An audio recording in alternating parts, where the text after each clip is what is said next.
야긴과 보아스라는 제목으로 여러분과 함께 은혜를 받도록 하겠습니다.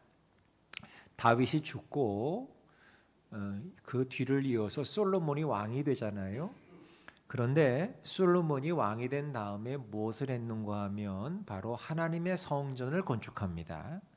그런데 솔로몬이 이 성전을 건축하고 난 다음에 뭘 했느냐면 그 성전 문 앞에다가 두 개의 커다란 기둥을 만들어 세웁니다. 사진을 보시면 이렇게 참 멋지고 아주 크고 웅장한 두 기둥을 성전 문 앞에 만들어 세워요. 근데 원래 이 두 개의 기둥은 하나님께서 일러주신 성전 건축 설계도에는 있지 않은 기둥이에요. 그러니까 설계도에 없는 기둥이에요.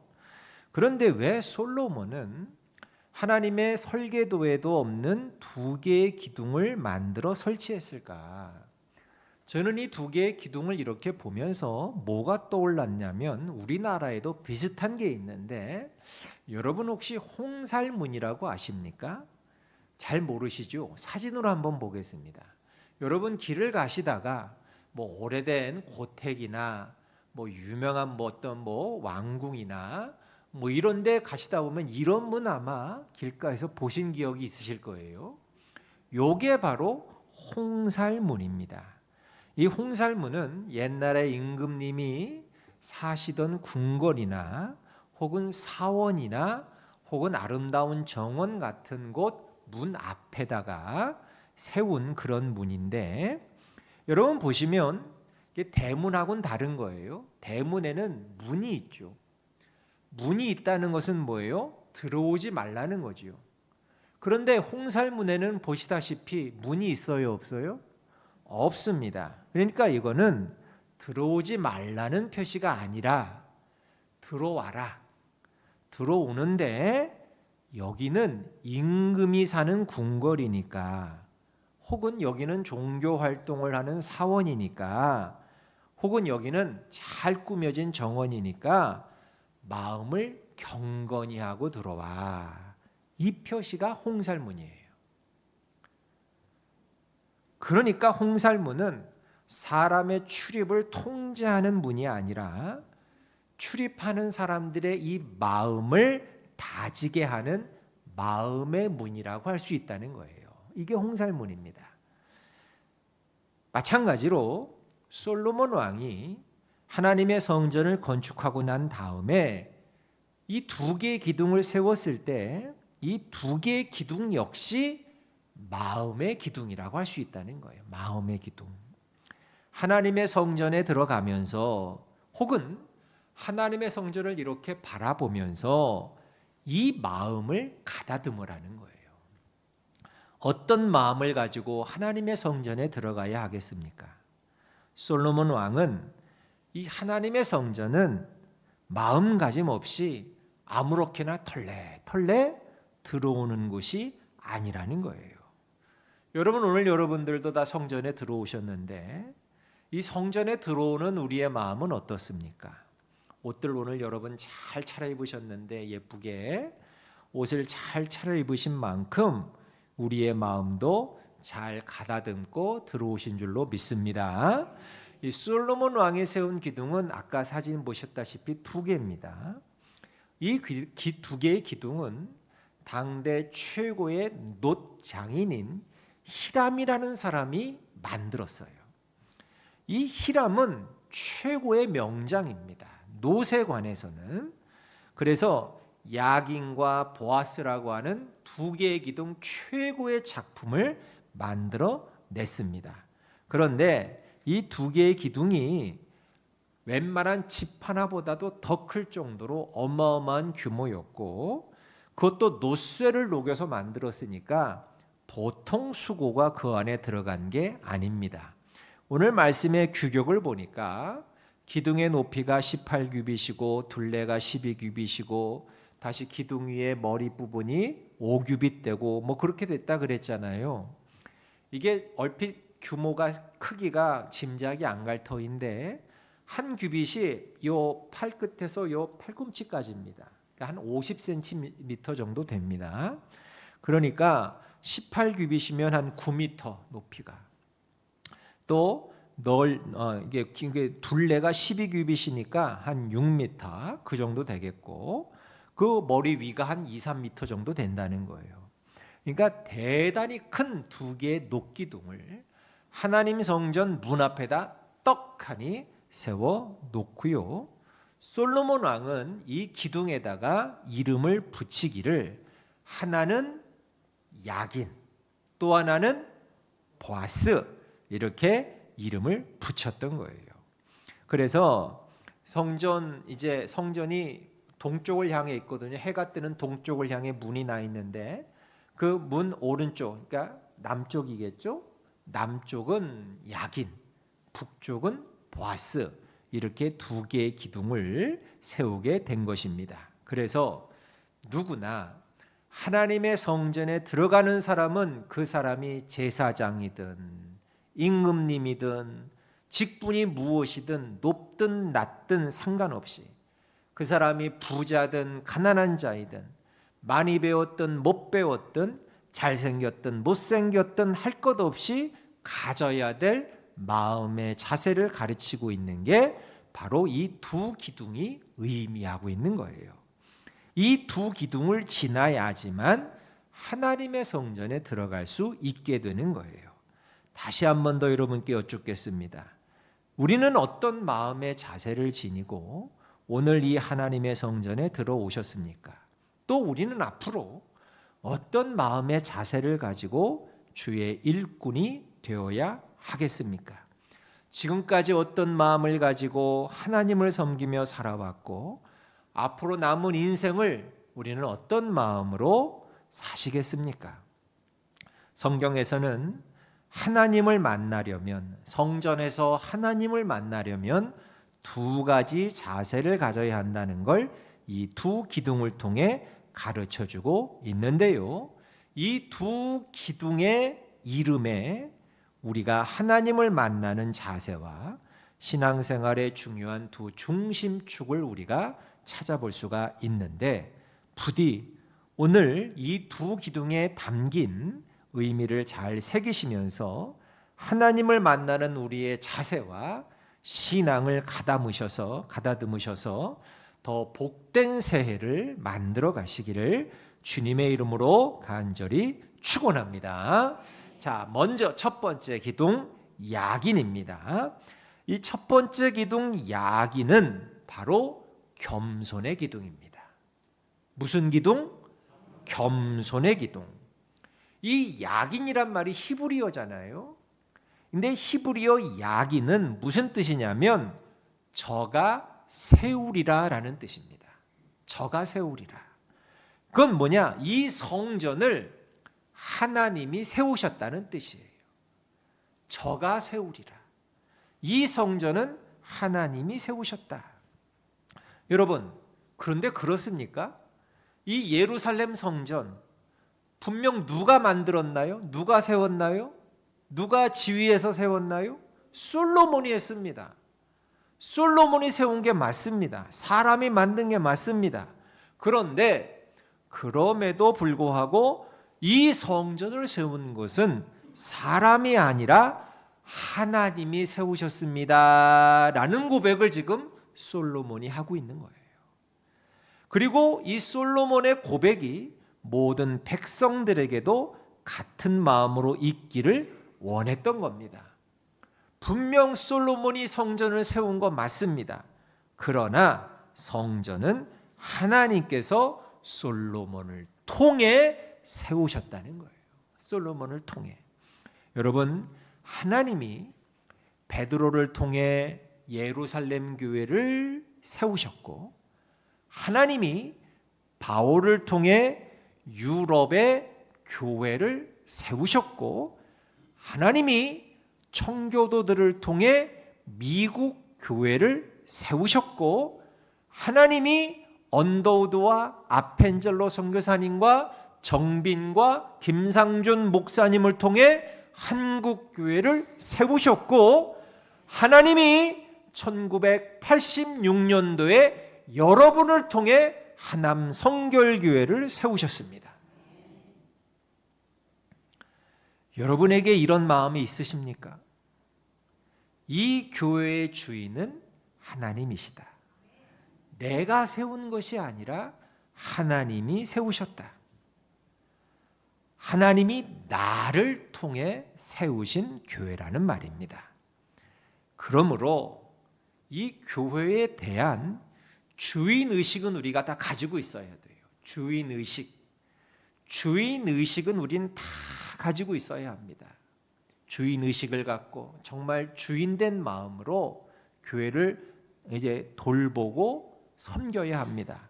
그 주인의식은 가지고 있어야 하나, 그러나 진짜 주인이 되려고 해서는 안 됩니다. 주인의식은 가지고 있어야 되지만 주인이 되려고 해서는 안 된다. 왜? 교회의 주인은 누구시니까? 하나님이시니까. 진짜 주인은 하나님이시니까. 사람이 절대로 주인이 되면 안 됩니다.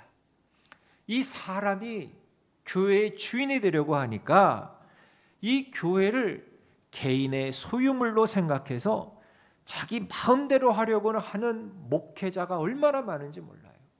또 성도들도 얼마나 많은지 몰라요. 여러분 굳이 아셔도 될 필요는 없지만 요즘 교계가 은퇴하신 강남의 한 원로 목사님 때문에 교계가 시끄럽습니다. 그분이 강해 설교로 아주 유명하신 목사님이신데, 원로 목사님이신데, 저도 그분 설교에 참 많이 은혜 받고 도전 받았는데 깨달음도 많이 받고요. 그런데 그분이 은퇴하시고 난 다음에 그 교회에다가 이 교회 가치가 천 몇백억인데 여기에 내 지분이 있으니까 100억을 달라 그랬대요. 강남이니까 그런 말이 쉽게 나오나 봐요. 나중엔 또 깎아가지고 40억을 달라 그랬대요. 그래서 지금 교계가 지금 너무너무 시끄럽고 젊은 목사님들이 다 배신감에 지금 너무너무 힘들어합니다. 왜요? 그분을 평상시에 너무너무 존경했기 때문에, 그분의 말씀에 많은 도전을 받았기 때문에, 특히 저 같은 젊은 목사님들은 아주 그분을 참 많이 따랐거든요. 그런데 그런 일이 생기고 나니까 이게 뭐예요, 여러분? 근데 이런 일이 비단 그뿐만이 아니라 얼마나 많이 지금 교계에 지금 생겨나는지 모르는데, 그런 모든 이유가 뭐예요? 교회의 주인이 나라는 거예요. 내가 개척하고 내가 설립하고 내가 성장시켰으니까 이건 내 개인 거다. 내 지분이, 교회 지분이, 자기 지분이 어디 있습니까, 여러분? 여러분은 몇 퍼센트 지분 갖고 계세요? 주주입니까, 여러분이? 우리가 무슨 주주입니까?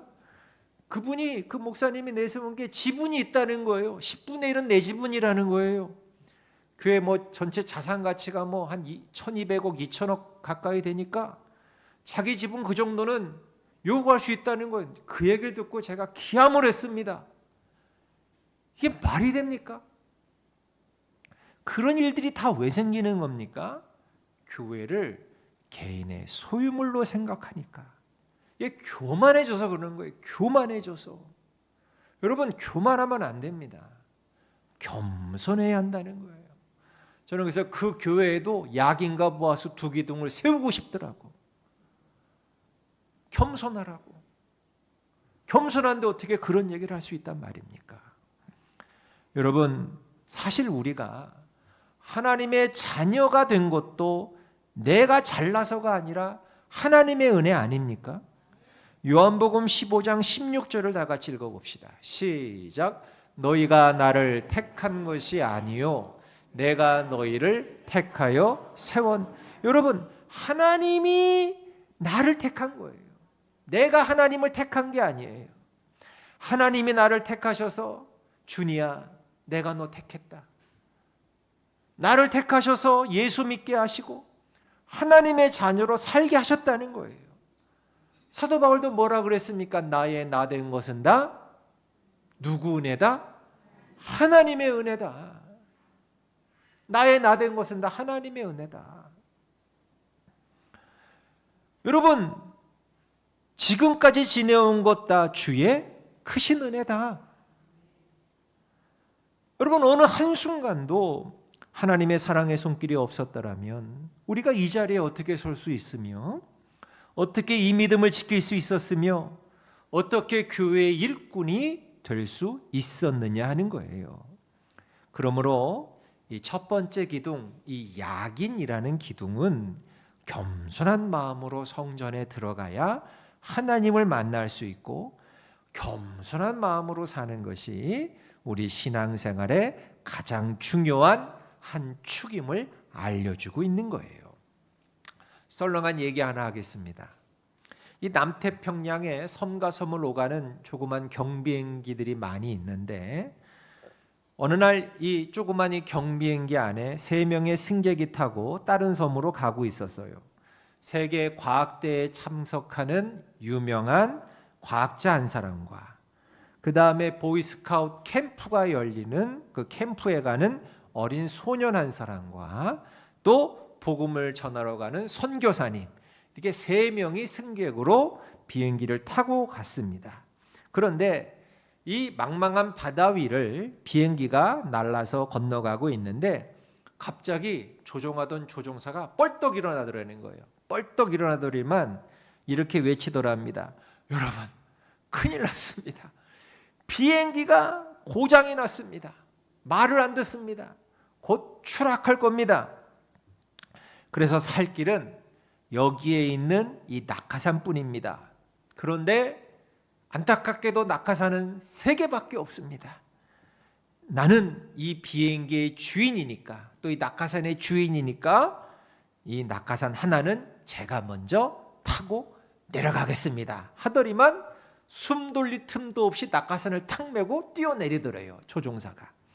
자, 그러니까 이제 낙하산이 몇 개 남았어요? 2개 남고 사람은 몇 명 남았어요? 3명 남은 거예요. 그런데 조종사가 뛰어내리자마자 이 과학자가 남은 낙하산 2개를 바라보면서 대뜸한다는 말이, 여러분, 저는 세계적인 과학자입니다. 인류 발전에 공헌할 사람입니다. 제가 이렇게 일찍 죽으면 인류 발전에 이게 이바지할 기회가 없으니 이건 전 인류적으로 큰 손해니까 저는 제가 살고 싶어서가 아니라 인류를 위해서 살아야겠습니다 하고는 메고 뛰어내리더라는 거예요. 자, 이제 낙하산이 몇 개 남았습니까? 1개 남고 사람은 2명 남았습니다. 그런데 선교사님이 가만히 보고 있다가, 역시 선교사님은 달라. 어린아이한테 이렇게 얘기합니다. 얘야, 나는 주님을 위해서 어차피 죽을 각오를 하고 선교하러 가던 사람이었으니까 지금 나는 죽어도 괜찮아. 대신 너는 나 대신 살아서 너는 예수님 잘 믿고 잘 살아야 된다. 그렇게 선교사님이 아이한테 얘기해 줬다는 거예요. 역시 달라요, 주의 종들은. 그죠? 아니, 근데 그랬더니 이 보이스카우트 이 소년이 선교사님한테 이렇게 얘기합니다. 선교사님, 염려하지 마세요.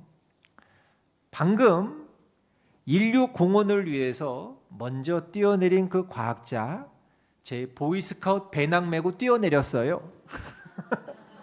우린 둘 다 살 수 있어요. 그랬다는 거예요. 과학자가 낙하산이 아니라 그 아이의 배낭을 낙하산인 줄 알고 그걸 메고 뛰어내렸다는 거예요. 인류 공헌.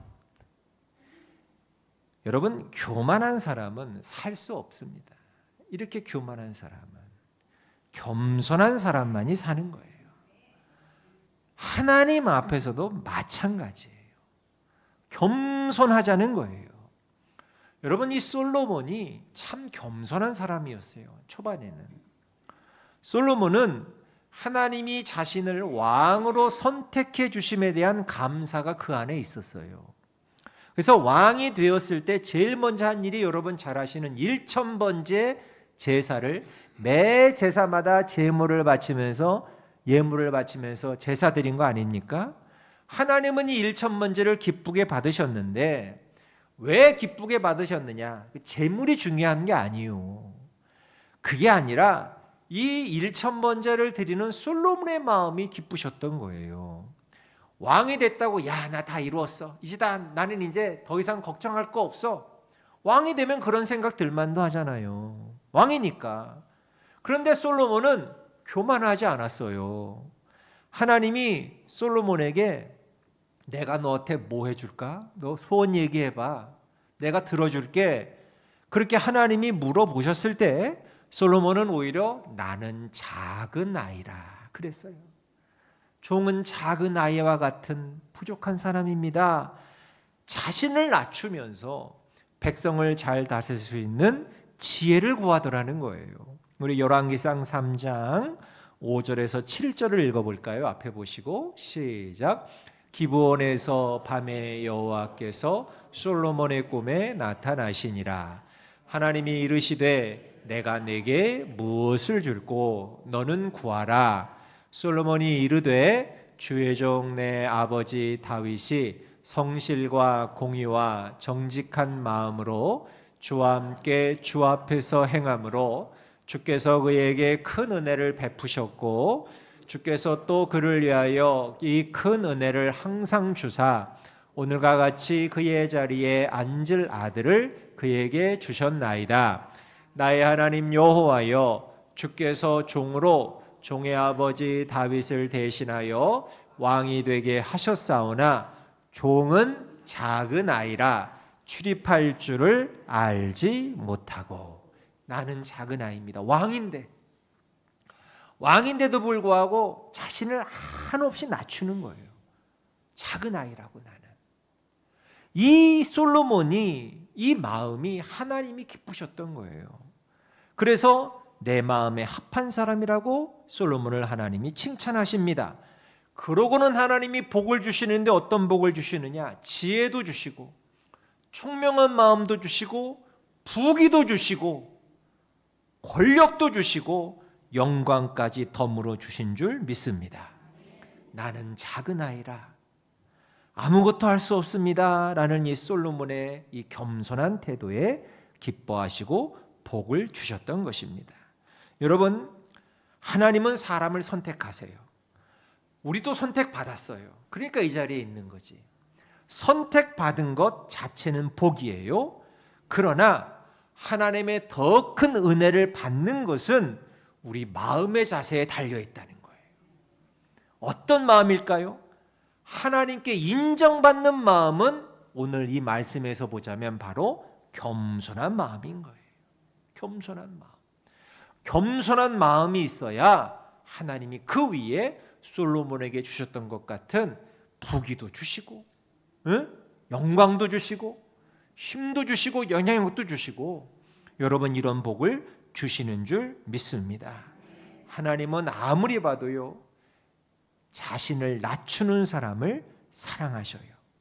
솔로몬의 받은 복은 바로 이 겸손함.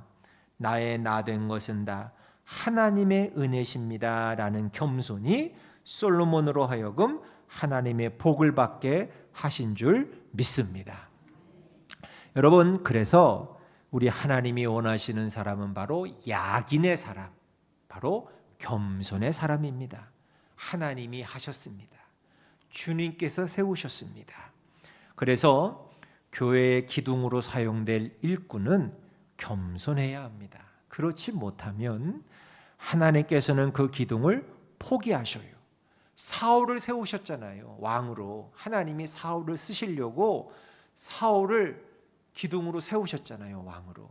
그런데 사울이 나중엔 교만해지잖아요. 그러니까 사울을 패하시잖아요. 안 쓰시겠다는 거예요. 그리고 나중에 겸손한 다윗을 세우시고 솔로몬을 세우시더라는 거예요. 여러분, 우리도 그래야 한다는 거예요. 우리도 하나님 앞에 나올 때 혹시 나도 모르는 사이에 높아진 마음으로 오는 적은 없습니까? 여러분, 높아진 마음으로 하나님 앞에 나오면 안 됩니다. 우리는 교회를 살리는 겸손한 일꾼이 되어야 할 줄로 믿습니다. 하나님의 은혜 안에서 당당해야죠. 당당하게 살면서도 겸손과 온유와 사랑으로 허리를 굽히는 일을 결코 잊어서는 안 됩니다. 그러므로 야긴과 같은 교회의 기둥으로 쓰임 받으려면 무엇보다 겸손하시길 축원합니다. 하나님 앞에 나올 때도 겸손함으로, 사람을 대할 때도 겸손함으로, 언제 어디서나 누구에게나 겸손함으로 야긴 같은 교회 기둥들이 되시길 주의 이름으로 축복합니다. 두 번째 기둥이 보아스인데, 보아스는 무슨 기둥이라고요? 믿음의 기둥이 보아스입니다. 보아스도 히브리어인데 이 보아스의 뜻은 뭐냐면 여호와의 능력으로 영원히 지켜주시리라, 이 뜻이에요. 보아스가 여호와의 능력으로 나를 영원히 지켜주실 것이다, 이 믿음을 가져야 한다는 거예요. 여러분, 하나님의 능력을 받으려면 내 믿음이 좋아야 합니다. 그러면 어떤 사람이 믿음이 좋은 사람이냐?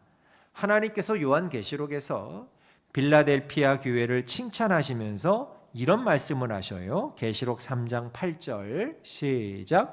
네가 작은 능력을 가지고서도 내 말을 지키며, 10절도 네가 나의 인내의 말씀을 지켰은즉. 즉 믿음이 좋은 사람은 어떤 사람이냐? 하나님의 말씀대로 순종하는 사람이 믿음이 좋은 사람이라는 거예요. 딴 거 다 필요 없고 하나님의 말씀대로 순종하는 사람이 믿음이 좋은 사람이고, 이런 사람이 교회의 기둥이 되고 하나님이 사용하신다는 거예요. 갈라디아서 2장 9절을 한번 읽어볼까요? 시작. 또 기둥같이 여기는 야고보와 게바와 요한도, 그랬죠. 게바는 베드로의 또 다른 이름이죠. 여러분, 여기서 바울은 예수님의 제자 중에 야고보, 베드로, 요한을 기둥과 같이 여기는 자다, 그렇게 말하고 있어요. 기둥 같은 자다. 그러니까 뭐예요? 하나님은 이 세 사람, 야고보, 요한, 베드로를 교회의 기둥으로 사용하셨다는 거예요. 기둥 같은 일꾼이었다는 거예요, 이들이. 근데 이들뿐입니까?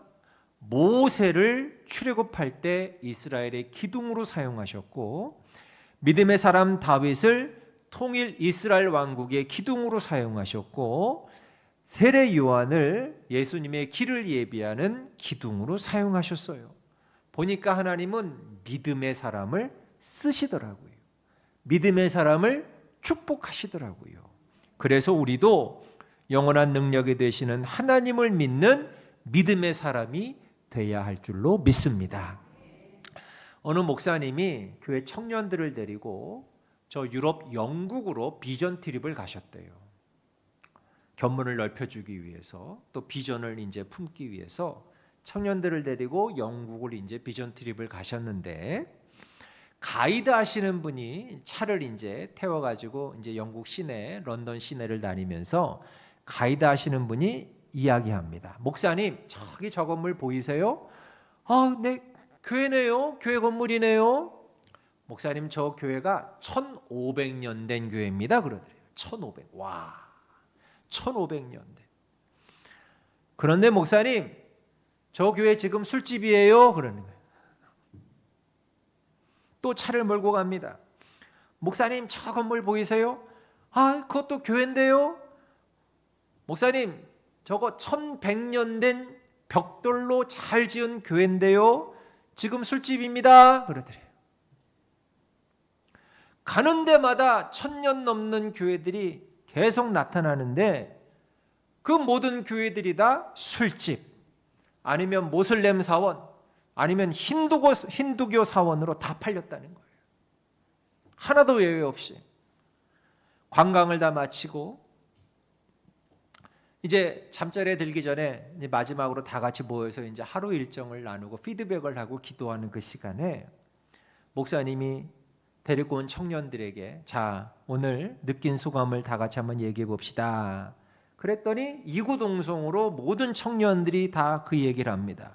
목사님, 1000년이 넘는 그 교회들이 다 술집이 된 게 너무너무 마음이 아픕니다. 한 가지로 다 안타까우며 그 얘기를 합니다. 그런데 그 얘기를 다 듣고 계시던 목사님이 이런 말씀을 하십니다. 여러분, 예배당이 술집이 된 거 가슴 아프지만 그것보다 더 슬프고 안타까운 일은 우리 성전이 술집이 되어버린 것은 더 가슴 아픈 일입니다. 우리 성전이 더러운 장소가 되어버린 것은 더 가슴 아픈 일입니다. 이 이야기를 하시더라는 거예요. 이게 뭔 뜻이냐? 여러분, 이 건물만이 성전이 아니에요. 사실 바울은 우리 몸을 성령님이 하나님이 거하시는 거룩한 성전이라고 말했잖아요. 우리가 성전이잖아요. 고린도전서 3장 16절을 한번 읽어볼까요? 시작. 너희는 너희가 하나님의 성전인 것과 하나님의 성령이 너희 안에 계시는 것을 알지 못하느냐. 아멘. 여러분 안에는 이미 성령님이 계셔요. 그러므로 여러분은 하나님의 성전임을 믿으시길 축원합니다. 그런데 문제는 뭐냐? 이 성전이 과연 하나님의 믿음의 역사가 있는 성전이냐는 거예요. 이 성전인데 나는 성전인데 과연 성전인 내 안에 하나님의 믿음의 역사가 지금 일어나고 있느냐는 거예요. 오늘 솔로몬이 가르치고 있는 게 그거예요. 성전에 나올 때, 하나님을 만나러 올 때는 하나님이 영원토록 나를 지켜주신다라는 믿음이 있어야 한다는 거예요. 그 믿음을 가지고 들어오라는 거예요. 그런데 그 믿음이, 성전인 나에겐 과연 그 믿음이 지금 역사하고 있느냐? 내 안에 온통 세상의 것으로, 지금 세상의 좋은 것들로 지금 그것들을 가지고 싶어하는 그런 욕심으로, 탐욕으로, 편안함과 안이함으로 지금 가득 차 있는 것은 아니냐? 오히려 술집이 된 그 교회들처럼 내 안에도 지금 세상의 찌꺼기들로 지금 가득 차서 술집으로 변한 그런 더러운 장소로 변해버린 그 사실을 우리는 사실은 더 슬퍼하고 안타까워해야 한다. 이 말씀을 그 목사님은 청년들에게 하시고 있는 거예요. 우리는 어떻습니까? 우리는 과연 하나님의 성전인 내 안에 하나님의 능력이, 그 믿음이 역사하는 그 믿음이 우리 안에 있습니까? 그 믿음을 가지고 우리는 주님 앞에 나와야 하고 이 성전 안에 들어와야 한다는 거예요. 그 믿음을 가지고. 사랑하는 성도 여러분, 그래서 하나님의 성전에 들어오는 우리의 마음에는 첫째는 야긴, 겸손의 마음, 둘째 보아스, 믿음이 있어야 된다는 거예요. 그리고 성전된 우리 안에 이 겸손과 믿음이 충만할 때 진정한 성전다운 성전으로 살아가게 된다는 것입니다. 오늘 사랑하는 우리 하남성교회의 모든 성도들이 사랑하는 우리 교회에 대한 그 마음이 겸손과 믿음으로 하나님의 성전을 더 잘 섬기고 충성할 때 하나님께서 큰 은혜로 함께해 주실 줄로 믿습니다. 야긴과 보아스 같은 겸손과 믿음의 기둥들 다 되시길 주의 이름으로 간절히 축복합니다.